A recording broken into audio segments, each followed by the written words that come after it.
one will listen. Hey Martin, what's wrong? I've had enough of this. Every change I've suggested is knocked down.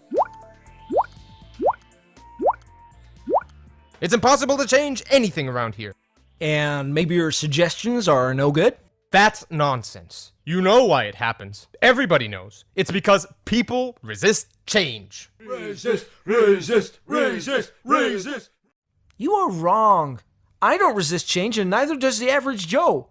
Everyone is pushed for major changes in his or her life. Many young people leave their homes, choose to get married, prefer children, and show me somebody who resists the change of a promotion at work. Can you really fool yourself that you don't resist change? I resist only the changes that I have a good reason to resist. The others I accept. Baloney! Try me. Okay, I'm game. Making a change is like climbing a mountain. Here's one. Climb it. Don't think so. Haha, you see? You do resist change. I don't resist change. I resist this particular change because I don't have a reason to climb the mountain. I don't see the plus in the change. Well, what's a good reason for you? A higher salary, better health, or an improved relationship. Okay, I'll take care of your excuse. There's a pot of gold waiting for you up there. Is that good enough? Now will you climb? Nope. Point proven! You most certainly resist change. Of course I resist this change, and with good reason. See for yourself. Too much effort, too much time, too high a risk. It's perfectly logical. The minus of the change outweighs the plus of the change. Another excuse. Fine, I'll reduce the required efforts and the risk. Now are you willing to climb? I don't think so. Aha! I knew it! Excuse after excuse. You remove one, another one pops up. The end result is still the same. The change is definitely good for you, and yet you still resist. But it's not good for me. I don't want the change because I'm comfortable in my current situation. Another excuse.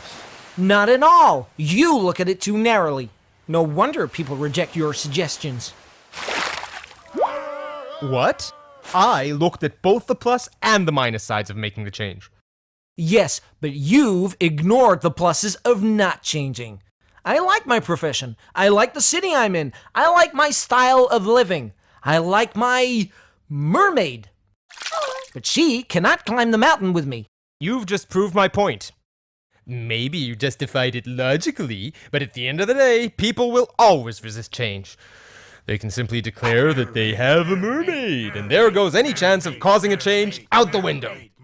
I'm not looking for excuses, but unlike you, I'm not in love with your suggested change. I'm more objective. Oh, so you're Mr. Objectivity, huh? The guy who only looks at the plus side of staying the same? Aren't there minuses as well? I guess there are. Think of situations that if things stay as they are, alligators will bite your ass off. Your firm may go bankrupt, or your spouse may ask for a divorce. Of all the nerve! Or your health will decline drastically. Aren't you fighting alligators? Constantly! Sometimes I feel that the people I try to convince are so busy fighting off the alligators that they should be climbing the mountain even if there is no pot of gold waiting at the top. Still, everybody resists change, including you. Not at all. Show me how the pot is large enough for me, and the teeth of my alligator are sharp enough, and my effort and my risk to change is not as big, and that I don't have to give up on a beautiful mermaid, then, I assure you, I will climb the mountain. That's what I do, and it doesn't work. Really? Have you ever tried to present all four sides of your suggestion? Let me ask you a more pertinent question. Did you figure out in advance what the pot is for the person you're trying to convince? Not your pot, but his or her pot. What is his or her crutch? What are the alligators and the mermaids for the other party? I guess not. There you go. Also, when you concentrate on one aspect and the other person concentrates on another, you are bound to miscommunicate. Looking at all four factors and doing it from the other party's perspective sounds like a lot of preparation. Are you sure it'll pay off? Not if you believe that people are programmed to resist change, or any change. I guess I'll never know unless I give it a try. I'll let you know how it went.